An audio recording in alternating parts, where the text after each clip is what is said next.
Once upon a time in the animal kingdom, a grand announcement was made.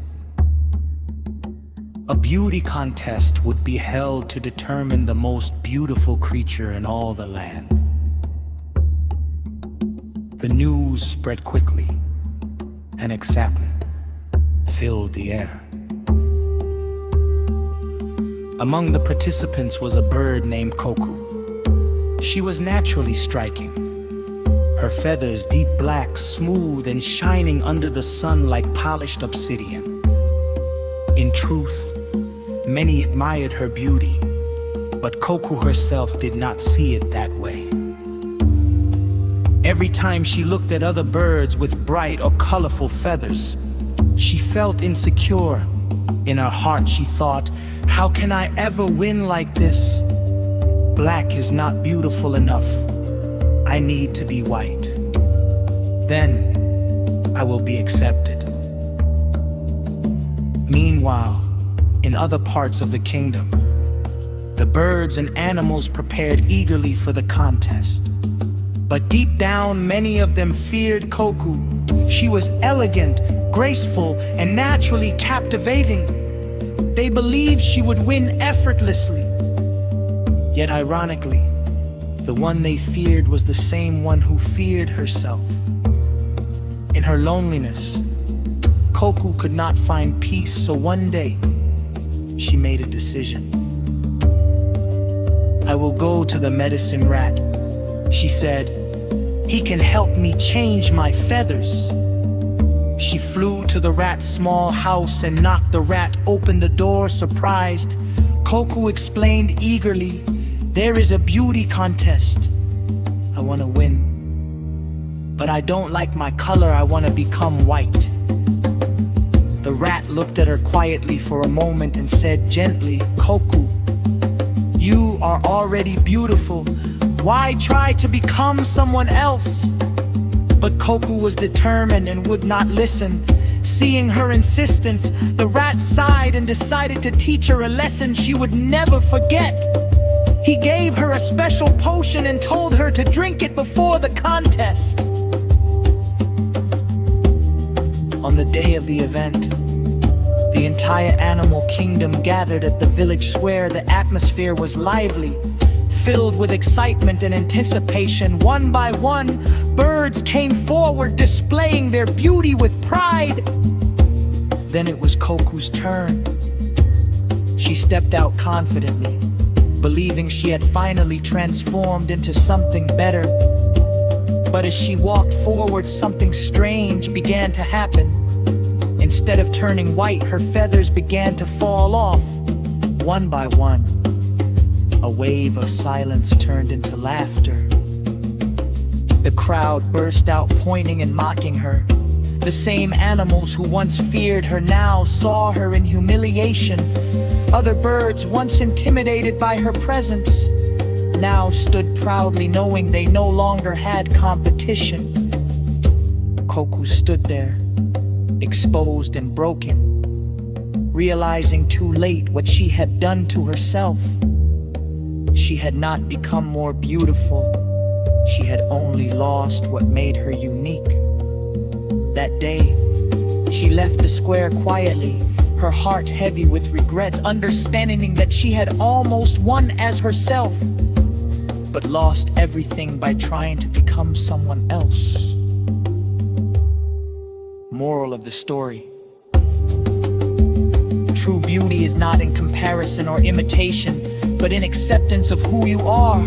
When you try to become someone else, you risk losing the uniqueness that makes you special. Self-doubt can destroy what confidence naturally builds.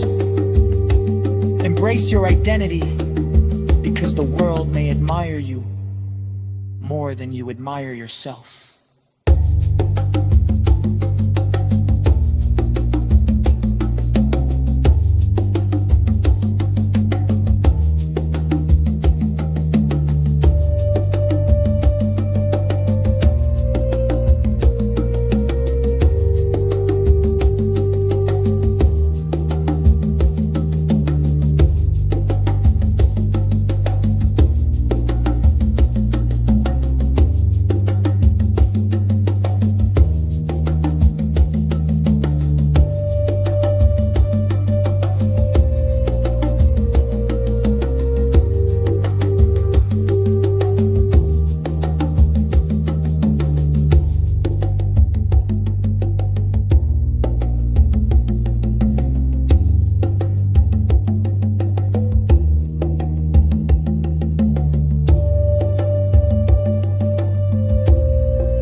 Take the message is powerful. Preach to yourself the sermons you study before preaching them to others. Take heed unto thyself and unto the doctrine. In the dispensation of grace, ministry begins internally before externally. Doctrine must be lived before it is proclaimed. Guide-head knowledge alone is dangerous, but heart application is essential. Examine yourself honestly. Evaluate your walk continually. Daily check. See exposed hidden weaknesses humbly. Be real. Establish spiritual integrity firmly. True character.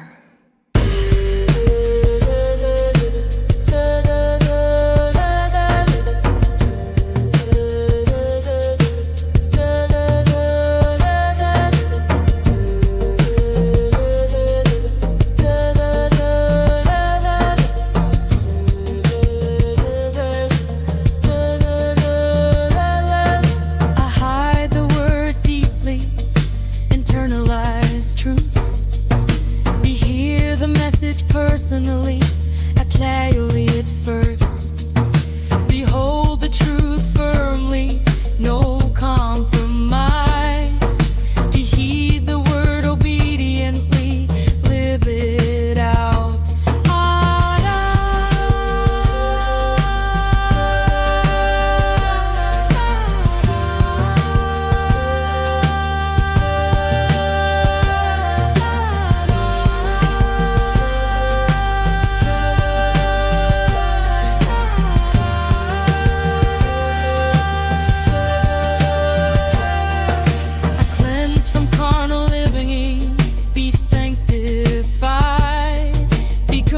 To holiness daily, set apart. See, control the flesh carefully, best supplied. Demonstrate truth fragmentally.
Manifestation produces fruit. We preach inwardly, and the dispensation of bread is lit street begins entirely before it's scurvily. Doctrine must be lived before it is proclaimed.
hear heaven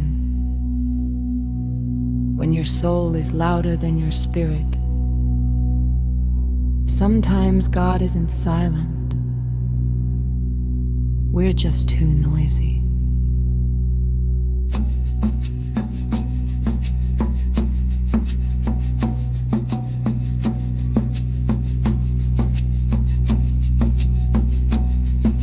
Our minds are crowded with worries, opinions, plans, and distractions. Our schedules are full, our phones are loud, and our hearts are restless. Then we wonder why we can't hear His voice. Scripture says, "Be still and know that I am God." Stillness is not weakness. It is positioning. God often speaks in quiet moments, not chaos. Like Elijah, who didn't find God in the wind, earthquake, or fire, but in a gentle whisper. We must learn to quiet our souls. If your life is constantly filled with noise, you will miss the whisper. Turn down the volume. Step away from distraction. Make room for His presence. Because God is always speaking. The question is, are you quiet enough to hear?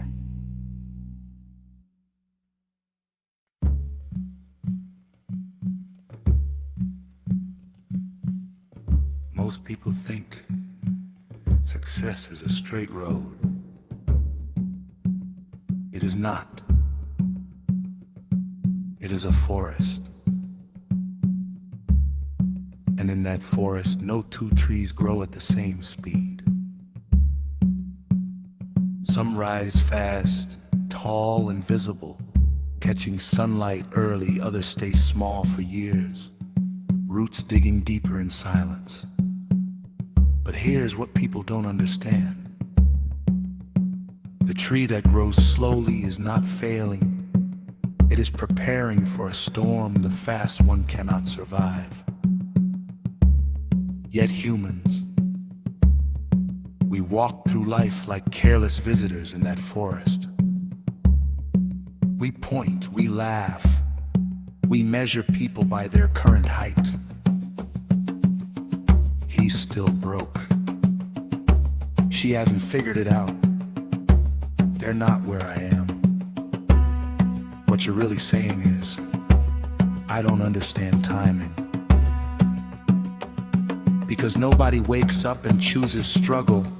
Nobody dreams of being behind. Nobody plans to be stuck. Life simply deals seasons differently.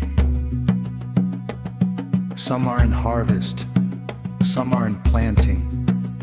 Some are buried, becoming. And here's the dangerous part. The same people you mock today will one day stand in a season you have never seen before. Because time is not loyal to your current advantage. It rotates quietly, unannounced. So the one laughing today may be the one explaining tomorrow. Respect people, not because they have made it, but because they are on their way. And never forget.